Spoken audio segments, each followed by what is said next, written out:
ಶಿವಮೊಗ್ಗ ಜಿಲ್ಲೆ ತೀರ್ಥಹಳ್ಳಿ ಆಸ್ಪತ್ರೆ ಜಯಚಾಮರಾಜ ಆಸ್ಪತ್ರೆಗೆ ವೈದ್ಯರ ನಿರ್ಲಕ್ಷ್ಯವೇ ಕಾರಣ. ಆಸ್ಪತ್ರೆ ಮುಂಭಾಗ ಕುಟುಂಬಸ್ಥರ ಪ್ರತಿಭಟನೆ. ಇದು ಏನು ಅಂತೀರಾ?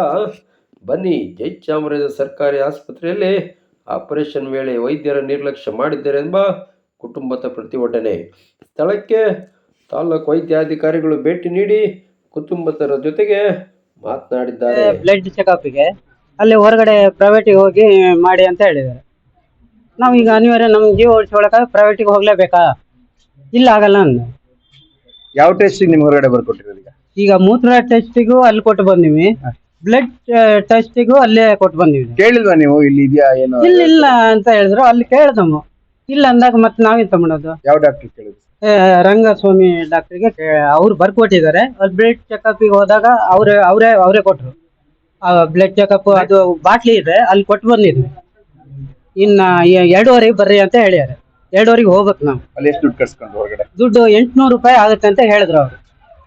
800 ರೂಪಾಯಿ. ಏನ್ ಆರಾಮಿಲ್ಲ ನಿಮ್ಗೆ? ಏನು ಉದ್ದೇಶ? ಏನು ನಮ್ಮ ಮನೆಯವರಿಗೆ ಇಲ್ಲಿ ಹೊಟ್ಟೆಯಲ್ಲಿ ಸ್ಕ್ಯಾನಿಂಗ್ ಅಲ್ಲ ಇದಾರೆ ಇವರೇ. ಬೆಳಗ್ಗೆಯಿಂದ ಬಂದಿದ್ದೆ ರಿಪ್ಪನ್ಪೇಟೆ ಹತ್ರ. ಎದೆ ನೋವು ಇಲ್ಲ, ಸ್ಕ್ಯಾನಿಂಗ್ ಇಲ್ಲ ಅಂದ್ರ ಅದು ಹೊರಗಡೆನೆ ಮಾಡಿಸ್ಬೇಕು ಅಂತ ಈಗ ಹೋಗ್ತಾ ಇದ್ವಿ. ಸ್ಕ್ಯಾನಿಂಗ್ ಮತ್ತೆ ಬ್ಲಡ್ ಟೆಸ್ಟಿಗೆ ತೀರ್ಥಹಳ್ಳಿ ಜೆಸಿ ಆಸ್ಪತ್ರೆಯಿಂದ ನಿಮ್ಗೆ ಹೊರಗಡೆ ಹೊರಗಡೆ ಕೊಡಿ. ಹೌದು, ಬ್ಲಡ್ ಟೆಸ್ಟ್ ಮಾಡಲ್ಲ ಅಂತ ಹೇಳಿದ್ರು. ಬ್ಲಡ್ ಟೆಸ್ಟ್ ಮಾಡ್ಯಾರ. ಆ ಟ್ಯೂಬಲ್ಲಿ ಟೆಸ್ಟ್ ಮಾಡಿದ್ದ ಟ್ಯೂಬ್ ಇಲ್ಲಿ ಟೆಸ್ಟಿಂಗ್ ಈಗ ಅಲ್ಲಿ ಕೊಟ್ಟಾರ. ಅಲ್ಲಿ 800 ರೂಪಾಯಿ ಅಂತ ಅವ್ರು ಹೇಳ್ಯಾರ. ತೆಗೆದು ಕೊಟ್ಟಾರೆ, ಮಾಡಿಲ್ಲ. ಮತ್ತೆ ಇಲ್ಲಿ ಡಾಕ್ಟರ್ ತಾಳ್ಮೆ ಇಲ್ಲ. ರಂಗನಾಥ ಸ್ವಾಮಿ ಕೇಳಿದ್ರೆ ನಾವು ಅಲ್ಲಿ ಹೋಗಿ ಈಗ ಬರ್ಕೊಟ್ಟಾರೆ ಇದ್ ಮಾಡಿ ಅಂದ್ರೆ ತಾಳ್ಮೆ ಇಲ್ಲ. ಒಬ್ರು ಡಾಕ್ಟರ್ ಆದವ್ ಪೇಷಂಟ್ ಆದವ್ ತಾಳ್ಮೆ ತಗೊಳ್ಬೇಕು. ಒಂದು ತಾಳ್ಮೆ ಇಲ್ಲ. ನಾನು ಒಂದು ಅಧಿಕಾರದಲ್ಲಿ ಇದ್ದೀನಿ, ನಾನು ದೊಡ್ಡ ಸರ್ಜನ್ ಅನ್ಕೂಳೆ ಇಲ್ಲಿ ಸಾಮಾನ್ಯ ಬಡ ಜನರು ಹೆಂಗ್ ಮಾಡ್ಬೇಕು? ನಾನು ಅದ್ರ ಬಗ್ಗೆ ಸ್ವಲ್ಪ ನೀವು ಸಿಕ್ಕಿದಕ್ಕೆ ತುಂಬಾ ನಮ್ಗೆ ಧನ್ಯವಾದಗಳು. ಭಾರಿ ಒಳ್ಳೇದ. ಅಲ್ಲ ಹೋಗೋದು ನಮ್ಗೆ ಏನು ಮಾಡಲ್ಲ ಅವರು. ನೀ ಯಾಕೆ ಇವರಿಗೆ ನಿಲ್ಲೋಷ್ಟು ಪೇಷಂಟ್ ಇಲ್ಲ? ಯಾಕೆಂದ್ರೆ ಏನು ಈ ಆಸ್ಪತ್ರೆಯ ಇದು ನಮ್ಮ ಅಳಸಳ್ಳಿಯ ಸಮೀಪ ನೊಣಬ್ರು ಪಂಚಾಯಿತಿಯ ಸುಮಾ ಅಂತ ಒಬ್ಳು ಊರಿನ ಹೊಸನಗರ ತಾಲೂಕು ಕೋಡೂರು ಶಾಕೊಳ್ಳಿ ಅಂತ ಅಲ್ಲಿ ಕೊಟ್ಟಿರ್ತಾರೆ. ಅವಳು ಡೆಲಿವರಿ ಸಂದರ್ಭದಲ್ಲಿ ಇಲ್ಲಿ ನಮ್ಮ ಅರವಿಂದ್ ಡಾಕ್ಟರ್ ಏನಿದ್ದಾರೆ ಇವ್ರ ಹತ್ರ ಬಂದಿರ್ತಾರೆ. ಸುಮಾರಷ್ಟು ಸ್ಟಾರ್ಟಿಂಗ್ ಇಂದಾನು ಇವ್ರ ಹತ್ರನೇ ಟ್ರೀಟ್ಮೆಂಟ್ ತಗೊಳ್ತಾ ಇರ್ತಾರೆ. ಇವಳಿಗೆ ಜಾಂಡಿಸ್ ಇದೆ, ಯಾರಿಗೆ ಪೇಷಂಟ್ಗೆ. ಅವರು ಅದನ್ನ ಅರವಿಂದ್ ಡಾಕ್ಟರ್ ಅದ್ರ ಬಗ್ಗೆ ಏನೋ ಸರಿಯಾಗಿ ಮಾಹಿತಿ ಕೊಡಲ್ಲ. ಆಮೇಲೆ ಸೀರಿಯಸ್ ಕಂಡೀಷನ್ ಇರುತ್ತೆ. ಆ ಸೀರಿಯಸ್ ಕಂಡೀಷನ್ ಇವ್ರು ಲೇಜಿ ಮಾಡ್ತಾರೆ.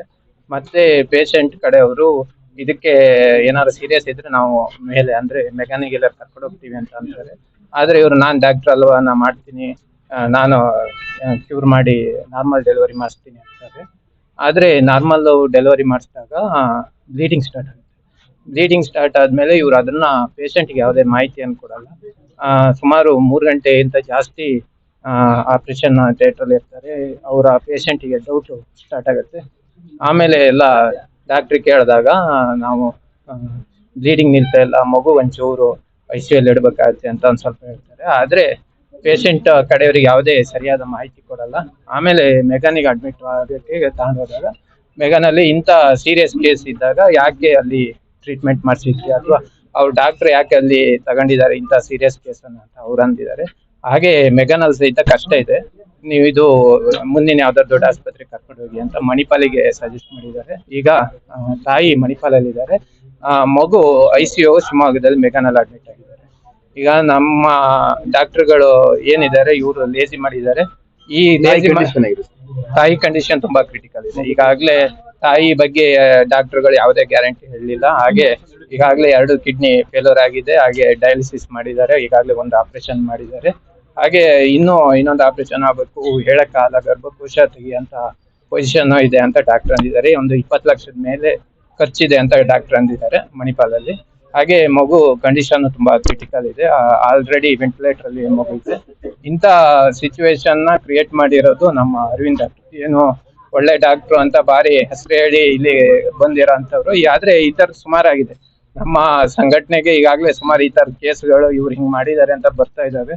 ನಾವು ಹಾಗಾಗಿ ನಮ್ಮ ಜೊತೆಗಿರೋರು ನಮ್ಮ ತರದೇ ನೋವು ಅನುಭವಿಸ್ತವ್ರು ಅಂತ ದೃಷ್ಟಿಯಲ್ಲಿ ನಾವೆಲ್ಲ ಅವ್ರ ಜೊತೆಗೆ ನಿಂತ್ಕೊಂಡಿದೀವಿ. ನಾವು ಮುಖ್ಯವಾಗಿ ಇದಕ್ಕೆ ನ್ಯಾಯ ಸಿಗ್ಬೇಕು. ಹಾಗೆ ಈ ಡಾಕ್ಟರ್ ಬಗ್ಗೆ ಏನಿದೆ ಅದು ಎನ್ಕ್ವೈರಿ ಆಗ್ಬೇಕು. ಹಾಗೆ ಅವರಿಗೆ ಏನಿದೆ ಇಷ್ಟೊಂದು ಖರ್ಚಿದೆಯಲ್ಲ, ಇದಕ್ಕೆ ಸಂಬಂಧಪಟ್ಟಂಗೆ ಯಾವುದೇ ರೀತಿಯಲ್ಲಿ ಸರ್ಕಾರದಿಂದ ಅವರಿಗೆ ಯಾವ್ದಾದ್ರು ಪರಿಹಾರ ಬರಬೇಕು ಅಂತ ನಾವು ಈ ಸಂದರ್ಭದಲ್ಲಿ ಆಗ್ರಹ ಮಾಡ್ತಾ ಇದ್ದೀವಿ.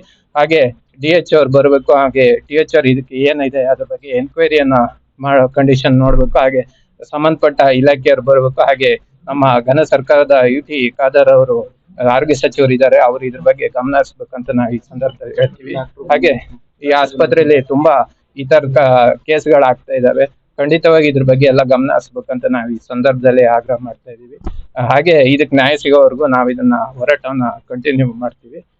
ಅಲ್ಲಿವರೆಗೂ ನಾವು ಈ ವಿಚಾರದಲ್ಲಿ ನಿರ್ಗಮಿಸೋದಿಲ್ಲ ಅಂತ ಈಗ ಮಾಧ್ಯಮ ಮೂಲಕ ನಾವು ಸುಷ್ಮಾ ಅಂತ ಸುಮನ್ ಸ್ವಂತ ತಂಗಿ. ನಾನು ಅವಳು ಡೆಲಿವರಿ ಆಗೋ ಒಳಗೆ ಇದ್ದೆ, ನಾನು ಎಲ್ಲೂ ಹೊರಗಡೆ ಹೋಗಿರಲಿಲ್ಲ. ಬಟ್ ಅವಳಿಗೆ ಡೆಲಿವರಿ ಜಾಂಡೀಸ್ ಇತ್ತು. ಡೆಲಿವರಿ ಮಾಡಿಸೋದಿಲ್ಲ 22% ಇತ್ತು ಜಾಂಡೀಸು. ಬಟ್ ಮಾಡಿಸ್ಬೋದು ಅಂತ ಹೇಳಿದ್ರು. ನಾವು ಸಿಸೇರಿಯನ್ ಮಾಡಿಸಿ ಅಂತ ಹೇಳಿದ್ವಿ, ಆದರೂ ಇದು ಮಾಡಿಸ್ಬೋದು ಅಂತ ಹೇಳಿ ನಾವು ಹ್ಞೂ ಅಂತ ಹೇಳಿ ಮಾಡಿಸಿದ್ವಿ. ಮಾಡಿಸಾದ್ರ ಮೇಲೆ ಪೇಷಂಟ್ ಕಂಡೀಷನ್ ಕ್ರಿಟಿಕಲ್ ಇದೆ ಅಂತ ನಮ್ಗೆ ನಿಜವಾಗ್ಲೂ ಗೊತ್ತಿರಲಿಲ್ಲ. ಮಗುನ ಕ್ರಿಟಿಕಲ್ ಇದೆ, ICU ಹೋಗಿ ಇಡಬೇಕು, ಶಿವಮೊಗ್ಗಕ್ಕೆ ಕರ್ಕೊಂಡೋಗಿ ಒಂದು 2 ಬಾಟಲ್ ರಕ್ತ ಬೇಕಂದ್ವಿ. ಅರೇಂಜ್ ಮಾಡಿ ಕೊಟ್ವಿ. ಆಮೇಲೆ ಮಗುನ ತಾಯಿನ ಬೇರೆ ಮಾಡೋದು ಬೇಡ ಅಂತ ನಾವು ಕರ್ಕೊಂಡು ಹೋಗ್ತೀವಿ. ಆಮೇಲೆ ಅವಳಿಗೂ ಸ್ವಲ್ಪ ಬ್ಲೀಡಿಂಗ್ ಇದೆ, ಅಲ್ಲಿ ಕರ್ಕೊಂಡು ಹೋಗಿ ಸರಿ ಆಗುತ್ತೆ ಅಂದರು. ಶಿವಮೊಗ್ಗಕ್ಕೆ ಕರ್ಕೊಂಡು ಹೋದ್ರ ಮೇಲೆ ಗೊತ್ತಾಗಿದ್ದು ಪೇಷಂಟ್ ಕಂಡೀಷನ್ ತುಂಬ ಕ್ರಿಟಿಕಲ್ ಇದೆ, ನಾವು ಯಾವುದೇ ಕಾರಣಕ್ಕೂ ಗ್ಯಾರಂಟಿ ಕೊಡಲ್ಲ ಅಂತ ಹೇಳಿದ್ರು. ಅಲ್ಲಿಂದ ಸೀದಾ ಮಣಿಪಾಲಿಗೆ ಕರ್ಕೊಂಡು ಹೋಗಿ ಅಂದರು. ಅಲ್ಲಿಂದ ಸೀದಾ ಮಣಿಪಾಲಿಗೆ ಶಿಫ್ಟ್ ಮಾಡಿದ್ವಿ. ಅಲ್ಲಿ ಶಿಫ್ಟ್ ಮಾಡೋವಳಿಗೆ ಅವಳ ದೇಹದಲ್ಲಿರೋ 60% ಬ್ಲಡ್ ಹೊರಗಡೆ ಹೋಗಾಗಿದೆ. ಅಲ್ಲೂ ಗ್ಯಾರಂಟಿ ಕೊಟ್ಟಿರಲಿಲ್ಲ. ಈಗ ವೆಂಟಿಲೇಟರ್ ವ್ಯವಸ್ಥೆಯಲ್ಲಿದೆ. ಪಾಪಗೂ ಕಿಡ್ನಿ, ಲಿವರು, ತಲೆಯಲ್ಲಿ ಬ್ಲಡ್ ಕ್ಲಾತ್ ಆಗಿದೆ. ಈಗಿಂತ ಮಾಡಬೇಕಂತ ಗೊತ್ತಾಗ್ತಿಲ್ಲ. 15-20 ಲಕ್ಷದ ಹತ್ರ ದುಡ್ಡಾಗುತ್ತೆ ಅಂದಿದ್ದಾರೆ. BP ವೇರಿಯೇಷನ್ ಆಗ್ತಿದೆ.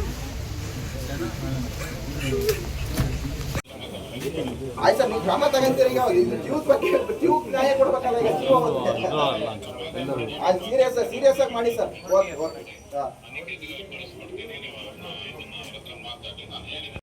ಏನ್ ಸರ್ ಹಂಗಾರೆ ಇಂಥ ಒಳ್ಳೆ ತಾಲೂಕಲ್ಲಿ ರಿಪ್ಪಿನಪೇಟೆಯಿಂದ ಬರ್ತಾರೆ, ಕೊಪ್ಪದಿಂದ ಬರ್ತಾರೆ, ಇಲ್ಲಿ ಒಳ್ಳೆ ಆಸ್ಪತ್ರೆ ಇದೆ ಅಂತೇಳಿ. ಇವ್ರು ಯಾರೋ ಮಾಡೋ ಹಲ್ಕ ಕೆಲಸಕ್ಕೆ ಹೇಳಿ ತಾಲೂಕಿಗೆ ಕೆಟ್ಟ ಮಾತಲ್ವಾ ಸರ್ ಇದು? 800 ರೂಪಾಯಿ ಹೊರಗಡೆ ಬಿಲ್ ಅಂದ್ರೆ ಇವ್ರು ಲಾಭ ಇದ್ರೆ ಮಾಡ್ಕೊಳ್ರಿ ಸರ್. ನಾನು ಹೇಳೋದು ಪ್ರೈವೇಟ್ ಕೊಡಿ, ಇಲ್ಲಿದ್ದಾಗ ಅನಿವಾರ್ಯ ಕೊಡ್ಲಿ. ದಿನ ಬೆಳಗ್ಗೆ ಎಲ್ಲರೂ ಇವರೇ ಅಲ್ಲಿಯೇ ಬರೋದು. ಗೌರ್ಮೆಂಟ್ ಆಸ್ಪತ್ರೆ ಪೋಡ್ತೇವೆ, ಪ್ರೈವೇಟ್ ಆಸ್ಪತ್ರೆ ಅಂತ ಬೋರ್ಡ್ ಹಾಕಿ ಸರ್, ಅದು ಕ್ಲಿನಿಕ್ ಹೆಸರು ಹಾಕಿ. ಅವೈಲೇಬಲ್ ಇದೆ 100% ಇಲ್ಲೇ ಮಾಡಿ. ಎಲ್ಲಿ ಮಾಡ್ತಾ ಇಲ್ಲ ಅಲ್ಲ, ಲ್ಯಾಬ್ ಅಲ್ಲಿ ನಮ್ಮಲ್ಲಿ CBC ಮಿಷನ್ಸ್ ಇದಾವೆ, ಬಯೋಕೆಮಿಸ್ಟ್ರಿ ಮಿಷನ್ಸ್ ಇದಾವೆ. ಮಟ್ಟಿಂದನೂ ಟ್ರ್ಯಾಕ್ ಮಾಡ್ತಾ ಇದ್ದೀವಿ. ಅದು ತಾಯಿ ನಗರ ಕಡೆಯಿಂದ ಇಲ್ಲಿಗೆ ಬಂದಿದ್ದೆ ಅನ್ಸುತ್ತೆ. ಏಪ್ರಿಲ್ ಹೊತ್ತು ತಿಂಗಳು 29ಕ್ಕೆ ಅಲ್ಲಿಂದ ಇಲ್ಲಿಗೆ ಬಂದಿದ್ರು.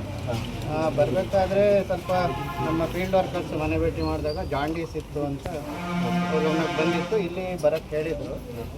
ಇಲ್ಲಿ ಬಂದಾಗ BP ತುಂಬ ಹೈ ಇತ್ತು. ಇಮಿಡಿಯೇಟ್ ಮತ್ತು ಜಾಂಡೀಸ್ ಇದ್ದಿದ್ದರಿಂದ ಇಮಿಡಿಯೇಟ್ ಡೆಲಿವರಿ ಮಾಡಲೇಬೇಕಾಗಿತ್ತು. ಇಲ್ಲಾಂದರೆ ಸ್ವಲ್ಪ ತಾಯಿ ಮತ್ತು ಮಗುದು ಜೀವಕ್ಕೆ ಸ್ವಲ್ಪ ಸಮಸ್ಯೆ ಆಗೋದು. ಸೊ ಇಮಿಡಿಯೇಟ್ ಡೆಲಿವರಿಗೆ ಅವತ್ತೇ ತೊಗೊಂಡಿದ್ರು. 2ನೇ ತಾರೀಕು ತಮ್ಗೆ ಗೊತ್ತಿರೋ ಹಾಗೆ. ಡೆಲಿವರಿ ಆದಮೇಲೆ ಸ್ವಲ್ಪ ಬ್ಲೀಡಿಂಗ್ ಕಂಟ್ರೋಲ್ ಆಗ್ತಾ ಇರಲಿಲ್ಲ. ಜೊತೆಗೆ ಮಗುವುದು ಉಸಿರಾಟದ್ದು ಸ್ವಲ್ಪ ಸಮಸ್ಯೆ ಜಾಸ್ತಿ ಆಗಿತ್ತು. ಸೊ ಇದೆರಡೂ ಇದರಿಂದ ಮೆಗಾನ್ ಹಾಸ್ಪಿಟ್ಲಿಗೆ ರೆಫರ್ ಮಾಡಿದರು. ಬ್ಲೀಡಿಂಗ್ ಕಂಟ್ರೋಲ್ ಆಗ್ತಾ ಇಲ್ಲ ಅಂತಲೇ. ಸೊ ಅಲ್ಲಿ ಟ್ರೈ ಮಾಡಿದರು, ಅಲ್ಲೂ ಕೂಡ ಸ್ವಲ್ಪ ಬ್ಲೀಡಿಂಗಿಂದು ಇಶ್ಯೂಸು ಸಮಸ್ಯೆ ಆಯಿತು. ಮಗುವುದು ಮೆಗಾನಲ್ಲೇ ವೆಂಟಿಲೇಟರಲ್ಲೇ ಇದೆ. ಅವಾಗಿಂದಲೂ ಕೂಡ ಆರೋಗ್ಯ ಸ್ವಲ್ಪ ಸಮಸ್ಯೆನೇ ಇತ್ತು. ಡೆಲಿವರಿ ಆಗ್ತಾ ಮಗು ಸುಸ್ತಾಗಿ ಸ್ವಲ್ಪ ಡಿಲೇ ಆಗಿದ್ದರಿಂದ ಸೊ ಆಮೇಲೆ ಮೆಗಾನಲ್ಲಿ ತಾಯಿದು ಸ್ವಲ್ಪ ಆರೋಗ್ಯ ಅಷ್ಟು ಇಂಪ್ರೂವ್ಮೆಂಟ್ ಆಗ್ತಾ ಇಲ್ಲ ಅಂತ ಹೇಳಿ ಮಣಿಪಾಲಿಗೆ ಶಿಫ್ಟ್ ಆಗಿದೆ ಸರ್.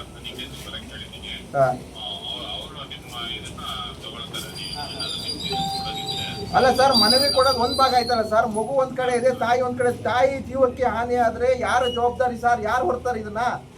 ಇದಕ್ಕೆ ಸರ್ ಈಗ ಒಂದು ನಾರ್ಮಲ್ ಡೆಲಿವರಿ ಮಾಡಿ ಈಗ 3 ಗಂಟೆ ಹುಲ್ದೇರಂದ್ರೆ ಗೋಣಿಚೀಲ ಹೊಲ್ದಂಗೆ ಏನು ಸರ್ ಇದು ವ್ಯವಸ್ಥೆ? ಜನರೇ ಅಂತ ಅಡ್ರೆಸ್ ಸರ್. ಈಗ ಯಾರು ಇಲ್ಲ ಅಂದ್ರೆ ಹೇಳಿ ಸರ್, ಗೌರ್ಮೆಂಟ್ ಆಸ್ಪತ್ರೆಗಳಿಗೆ ಇನ್ನು ತೀರ್ಥಹಳ್ಳಿ ಆಸ್ಪತ್ರೆ ಇನ್ನು ಯಾರೂ ಬರಲ್ಲ.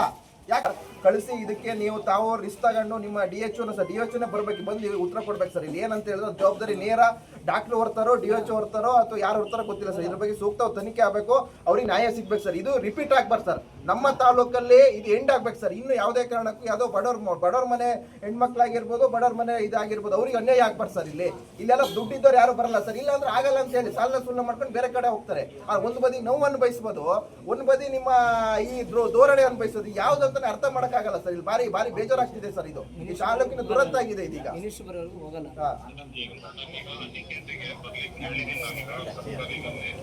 ಕಳ್ಸ್ಕೊಡಿ ಸರ್, ಇದ್ರ ಬಗ್ಗೆ ಸೀರಿಯಸ್ ಆಗಿ ತಗೊಳ್ಳಿ ಸರ್ ತಾವು ಒಂಚೂರು. ಸಹ ಆಪರೇಷನ್ ಮಾಡಿದಂತಹ ವೈದ್ಯರಾದ ಅರವಿಂದ್ ರವರು ಸ್ಥಳಕ್ಕೆ ಬರಬೇಕು. ಇಲ್ಲದಿದ್ದರೆ ಸ್ಥಳದಲ್ಲಿ ಆರೋಗ್ಯ ಸಚಿವ UT ಖಾದರ್ ಅವರು ಬರೋವರೆಗೂ ನಾವು ಪ್ರತಿಭಟನೆ ಬಿಡಲ್ಲ ಅಂತೇಳಿ ಹೇಳ್ತಿದ್ದಾರೆ. ಆದರೆ ಇದ್ರ ಕತೆ ಏನು ಅಂತ ಹೇಳ್ತೀರಾ? ಸುಮಾ ಅನ್ನೋರು 27 ವರ್ಷದ ಇವರಿಗೆ ಆಪರೇಷನ್ ಮಾಡಿ 2 ಕಿಡ್ನಿ ಹೋಗಿದೆ. ಕಿಡ್ನಿ ಹೋಗಿದೆ ಅಂತ ಗೊತ್ತಿದ್ರೂ ಸಹ ಇವರು ಸರಿಯಾಗಿ ಆಪರೇಷನ್ ಮಾಡದೆ ಇವರಿಗೆ ಅನ್ಯಾಯವಾಗಿ ಮಗು ತಾಯಿನ ಬೇರ್ಪಡಿಸಿದ್ದಾರೆ. BP ಶುಗರ್ 2 ಇದೆ ಅಂತ ಗೊತ್ತಾದ್ರೂ ಯಾವುದೇ ಕ್ರಮ ಕೈಗೊಳ್ಳದೆ ಆಪರೇಷನ್ ಮಾಡಕ್ಕೆ ಹೋಗಿ ಇವರು ಸರಿಯಾಗಿ ಟ್ರೀಟ್ಮೆಂಟ್ ಕೊಟ್ಟಿಲ್ಲ. ಟ್ರೀಟ್ಮೆಂಟ್ ಕೊಟ್ಟಿದ್ರೆ ಇವತ್ತು ಈ ಪರಿಸ್ಥಿತಿ ಬರ್ತಿಲ್ಲ ಕಣ್ರಿ. ಇನ್ನು ಒಂದು ಕಡೆ ಹೋದರೆ ನಿಮಗೆ ಕತೆ ಸ್ಟೋರಿನ ಬೇರೆ ಒಂದಾಗುತ್ತೆ. ವೀಕ್ಷಕರೇ, ಆಸ್ಪತ್ರೆಗೆ ವೈದ್ಯಕೀಯ ತಪಾಸಣೆಗಿಂತ ಬರ್ತಾರೆ. ವೈದ್ಯರ ತಪಾಸಣೆ ನಂತರ ಸುಮಾಗೆ ಜಾಂಡಿಸ್ ಇದೆ ಅಂತೇಳಿ ಗೊತ್ತಾಗ್ತದೆ. ಸರಿ ದಿನಾಂಕ 37/2000 ರಾತ್ರಿ ಹೊಟ್ಟೆ ನೋವು ಕಾಣಿಸ್ಕೊಳ್ತತೆ. 1ನೇ ತಾರೀಕು ವೈದ್ಯರು ಆಸ್ಪತ್ರೆಗೆ ಅಕ್ಕನನ್ನು ಕರೆದುಕೊಂಡು ಬಂದಾಗ ಸುಮಾಗೆ ಜಾಂಡಿಸ್ ಇದೆ ಅಂತೇಳಿ ಹೇಳ್ತಾರೆ. ವೈದ್ಯರು ತಿಳಿಸಿದ್ದು ಆ ದಿನವೇ ಆಸ್ಪತ್ರೆಗೆ ದಾಖಲು ಮಾಡುವಂತೆ ಹೇಳ್ತಾರೆ ಕಣ್ರಿ. ಆ ದಿನ ಆಸ್ಪತ್ರೆಗೆ ದಾಖಲು ಮಾಡಿ 2 ದಿನ ರಕ್ತ ತಪಾಸಣೆ ಮಾಡಿ 2 ದಿನ ಸುಮಾಗೆ ಮೆಡಿಸಿನ್ ಕೊಟ್ಟರು. ಜಾಂಡಿಸ್ ಕಮ್ಮಿ ಆಗಿರುವುದಿಲ್ಲ. ವೈದ್ಯರು ಅಕ್ಕನಿಗೆ ಹೆರಿಗೆ ಮಾಡಿಸುವುದಾಗಿ ತಿಳಿಸಿದ್ದಾಗ 27ರಷ್ಟು ಜಾಂಡಿಸ್ ಇರುತ್ತದೆ. ನಾವು ವೈದ್ಯರಿಗೆ ಸಹಜ ಹೆರಿಗೆ ಬೇಡ, ಸಿಜರಿನ್ ಮಾಡಿಸಿ ಅಂದರೂ ಸಹ ವೈದ್ಯರು ಸಹಜ ಹೆರಿಗೆ ಮಾಡಿಸುವುದಾಗಿ ಭರವಸೆ ಕೊಟ್ಟಿರ್ತಾರೆ. ನಂತರದಲ್ಲಿ ಹೆರಿಗೆ ನೋವು ಬರಲು ನೋವಿನ ಮಾತ್ರೆಯನ್ನು ನೀಡಿರ್ತಾರೆ.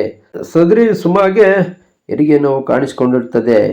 ಪುನಃ ಹೆರಿಗೆ ನಂತರದಲ್ಲಿ ಸುಮಾಗೆ ಸಹಜ ಹೆರಿಗೆಯನ್ನು ಮಾಡಿಸಿದ್ದು ಅವಳಿಗೆ ಹೆಚ್ಚಿನ ರಕ್ತಸ್ರಾವ ಉಂಟಾಗುತ್ತದೆ. ಇದನ್ನು ವೈದ್ಯರು ಹೇಳಿರುವುದಿಲ್ಲ. ಮಗುವನ್ನು ಮಾತ್ರ ICUನಲ್ಲಿಡಲು ತಿಳಿಸಿರ್ತಾರೆ. ಕರೆದುಕೊಂಡು ಹೋಗುವುದಾಗಿ ತಿಳಿಸಿದಾಗ ಅವಳಿಗೆ ಸ್ವಲ್ಪ ರಕ್ತಸ್ರಾವ ಉಂಟಾಗಿದೆ ಎಂದು ಮಾತ್ರ ಹೇಳಿರ್ತಾರೆ. ನಂತರದಲ್ಲಿ ಮೆಗ್ಗಾನ್ ಆಸ್ಪತ್ರೆ ಶಿವಮೊಗ್ಗಕ್ಕೆ ಶಿಫ್ಟ್ ಮಾಡ್ತಾರೆ ತಾಯಿಯನ್ನ. ಆದರೂ ಸಹ ಅಲ್ಲಿ ವೈದ್ಯರು ಕ್ರಿಟಿಕಲ್ ಆಗಿದೆ ಅಂತೇಳಿ ಇವರನ್ನು ಮಣಿಪಾಲ್ ಆಸ್ಪತ್ರೆಗೆ ಕಳಿಸಿದ್ದಾರೆ. ಈಗಾಗಲೇ ತಾಯಿ ಒಂದು ಕಡೆ, ಮಗು ಒಂದು ಕಡೆ. ಇದೆಲ್ಲ ಗೊತ್ತಾದ ತಕ್ಷಣ ಕುಟುಂಬಸ್ಥರು ಅಲ್ಲಿಗೆ ಬರ್ತಾರೆ. ವೈದ್ಯಕೀಯ ವೆಚ್ಚವನ್ನು ಭರಿಸಲು ತುಂಬ ಕಷ್ಟವಾಗಿರ್ತದೆ. ಆದ್ದರಿಂದ ಸದರಿ ವೈದ್ಯರ ನಿರ್ಲಕ್ಷ್ಯದಿಂದ ಸುಮಾಗೆ ಅನ್ಯಾಯವಾಗಿದೆ. ವೈದ್ಯರ ಮೇಲೆ ಸೂಕ್ತ ಕ್ರಮ ಕೈಗೊಳ್ಳಬೇಕಂತೇಳಿ ಇಲ್ಲಿನ ಜನ ರೊಚ್ಚಿಗೆದ್ದಿದ್ದಾರೆ.